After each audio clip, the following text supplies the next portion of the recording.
Hi friends, welcome back to Mahabharata series episode number 100. ఇప్పటి వరకు జరిగిన కథ ఏంటంటే, పాండవులు విరాట్ను కొలువులో వివిధ పేర్లతో, వివిధ రూపాలతో, వివిధ వృత్తులతో స్థిరపడ్డారు. అందులో ప్రశాంతంగా వాళ్ళు కాలాన్ని గడుపుతున్నారు. ఒకరోజు కీచకుడు విరాట్ రాజు దగ్గరికి వస్తాడు. అందులో భాగంగా తన అక్క సుదేష్ణను పలకరించడానికి సుదేష్ణ దగ్గరికి వెళ్తాడు. అక్కడ ద్రౌపది అందచందాలకి మోజు పడతాడు. అందులో భాగంగా ద్రౌపదిని ఎలాగన్నా పొందాలని ఆతృతతో ఉంటాడు. ఆ తర్వాత ఏం జరిగిందో తెలుసుకోవాలనుకుంటే ఈ వీడియోని స్కిప్ చేయకుండా లాస్ట్ వరకు చూడండి. కీచకుడు అక్క సుదేష్ణ వద్దకు వెళ్ళి, అక్క, నా హృదయము ఈమె మీద మరలుకొన్నది, ఇప్పటిదాకా నీ వద్దే ఉన్నది, ఇంతలో ఎక్కడికి వెళ్ళింది అని ద్రౌపది కోసం వెతుకుతున్నాడు. సుదేష్ణ ఇదంతా చూసింది. నేను అనుకున్నంత అయ్యింది. ఈ శైరేంద్రని చూసి కీచకుడు మోహావేశంలో పడ్డాడు. వీడికి ఏమి కీడు మూడుతుందో ఏంటో, వద్దన్నా వినేవాడు కాదు వీడు. దేవుడా, నేను ఏమి చేసేది? అయినను నా శక్తి వంచన లేకుండా చెప్పి చూస్తాను అని మనసులో తలిచింది సుదేష్ణ. తమ్ముడా కీచక, నీ అంతఃపురంలో ఎంతోమంది అందమైన కాంతలున్నారు కదా, అయినా ఈ శైరేంద్ర నీకెందుకు కోరుకుంటున్నావు? నా మాట వినుము అని అనునయించింది సుదేష్ణ. అక్క, ఈ శైరేంద్ర పోలిన సుందరాంకి మానవులలోనే కాదు, దేవతలలో కూడా లేదు. అది నిక్కము. ఆమె కళ్ళు, మృదువైన ఆమె చేతులు, పద్మా వంటి ఆ కళ్ళు, ఆ కోకిల కంఠస్వరము, ఆ మేని సొంపు ఈ శైరేంద్రలోనే ఉన్నాయి. నీకు ఈ విషయం తెలియదక్క. ఏ ఉపాయంతోనైనా సరే ఆమె నాకు కావాలి అని అన్నాడు కీచకుడు. మామూలు మాటలతో వినడని సుదేష్ణ కొంచెం కటువుగా చెప్పసాగింది. తమ్ముడా కీచక, పరసతి సంగమము వలన నీకున్న ఆయుష్, ఐశ్వర్యము, కీర్తి హరిస్తాయి అని తెలియదా? ధర్మాత్ములు దీన్ని హర్షించరు. ఇది వివేకము కాదు. అదియూ కాక భర్తకు తెలిస్తే ప్రాణము మీదకు వస్తుందని ఆమె భయంతో గుండెలు అదురుతుంటే, చుట్టుపక్కల వాళ్ళు చూస్తే పరువు పోతుందనే భయంతోనూ, సాటి ఆడవారికి తెలిస్తే వారిలో గౌరవం పోతుందనే బాధతోనూ, బంధువులకు తెలిస్తే వంశప్రతిష్ఠ నాశనం అవుతుందనే వ్యధతోనూ, నిరంతరం భయంతో ఉండే పరస్త్రీతో ఏమి సుఖిస్తావు చెప్పు? అందుకే జారినితో పొందు సుఖం కాదని అందరూ దానికి దూరంగా ఉంటారు. పైగా ఆమె భర్తలు 5 గంధర్వులు. వాళ్ళు తలుచుకుంటేనే నాకు భయం వేసింది. దాని సంగతి మర్చిపోరా తమ్ముడు. చెడ్డ మార్గంలో పోతే బతుకు బాగుపడుతుందా? అందుకని నీలాంటి బుద్ధిమంతులు అలాంటి పనులు చెయ్యరు కదా అని అనునయంగా పలికింది సుదేష్ణ. అక్క చెప్పిన మాటలు ఏమాత్రం కీచకునికి చెవికి ఎక్కలేదు. ఓ సుదేష్ణ, ఒక్క మాట చెబుతాను విను. ఈ భూలోకంలో నన్ను ఎదిరించకి నిలవగల వీరుడు లేడు. నా భుజబలంతో ఆ గంధర్వులను చంపుతాను. కాబట్టి నాకు బుద్ధులు చెప్పడం మాని ఆమెను పొందే సుఖాన్ని కలిగించు. లేకపోతే నేను మన్మథ బాణాలతో చస్తాను. నన్ను విధించక నా కోరిక తీరే మార్గం చూడు అని కిందకి వంగి అక్క పాదాలకు సాష్టాంగ ప్రమాణం చేశాడు కీచకుడు. వీడి ఎంత చెప్పినా వినని మూర్ఖుడు. వీడి మాటలతో వినడు. వీడికి ఆమెను జత చేస్తే ఆమె భర్తలైన గంధర్వుల చేతిలో చస్తాడు, లేకపోతే మన్మధుడి చేతిలో చస్తాడు. ఎలాగైనా వీడి చావు తప్పదు అని అనుకుంది సుదేష్ణ.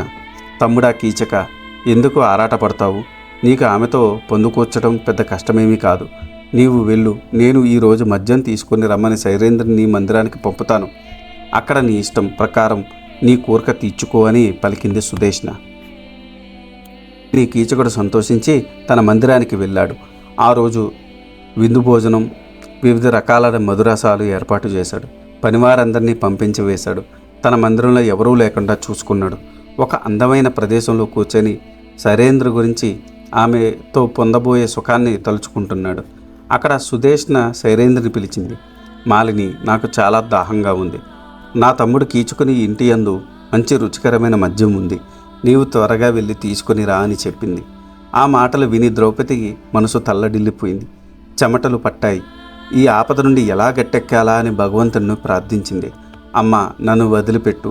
మద్యం తీసుకురావడానికి వేరే వాళ్ళని పంపండి.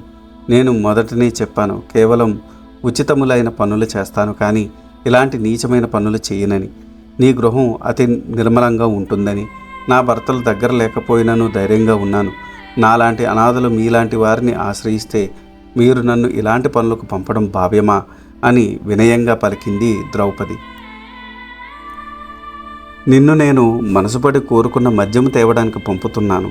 దానికి వేరే నీచజాతి వారిని పంపుట భావ్యమా? ఇదేనా మన స్నేహం? అదియూ కాక నీకు కీచకని ఇల్లు పరాయి ఇల్లు కాదు కదా, అది నా తమ్ముడి ఇల్లు. కావున వెళ్ళి మద్యము తీసుకుని రా అని పలికింది సుదేష్ణ. ఆమె ఇంతగా చెబుతున్నప్పుడు కాదనలేక దేవుడి మీద భారం వేసి కీచకుని ఇంటికి మద్యము తెచ్చుటకు బయలుదేరింది ద్రౌపది. సూర్యుడికి నమస్కారం చేసింది. ఓ సూర్య భగవానుడా, నేను పాండురాజు పుత్రులను తప్ప అన్యులను మనసులో తలపనని, నాకు ఈ కీచకుని వలన ఎలాంటి కీడు కలగకుండా కాపాడు అని ప్రార్థించింది. సూర్యుడు కరుణించాడు. వెంటనే ద్రౌపదికి రక్షణగా ఒక రాక్షసుని పంపాడు. వాడు అదృశ్య రూపంలో ద్రౌపదిని వెన్నంటి నడుస్తున్నాడు. ద్రౌపది తడబడే అడుగుల్లో కీచకుని మందిరం ప్రవేశించింది. ఆమె రాక కోసం ఎదురు చూస్తున్నాడు కీచకుడు. మా దేవికి తృష్ణ తీరుటకు మద్యము తీసుకురమ్మని నన్ను పంపినది. త్వరగా మద్యము పోయించండి అని అడిగింది ద్రౌపది. ఓ సుందరాంగి, మీ దేవి తృష్ణ తీర్చుటకు మద్యం కొరకు వచ్చిన దానివి, మరి నా తృష్ణకు తీర్చవా? నా మదన తాపాన్ని పోగొట్టవా? నన్ను నీ సేవకునిగా ఏలుకొనవా అని అడిగాడు కీచకుడు. ఆలస్యమైతే మా దేవి కోపిస్తుంది, త్వరగా మద్యం పోయించండి అని మరలా అడిగింది ద్రౌపది. నేను మీ దేవికి వేరు వాళ్లతో మద్యం పంపుతాను.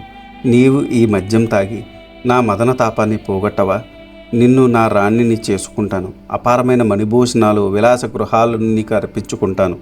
నా భార్యల అందరినీ నీకు దాసీలుగా చేస్తాను.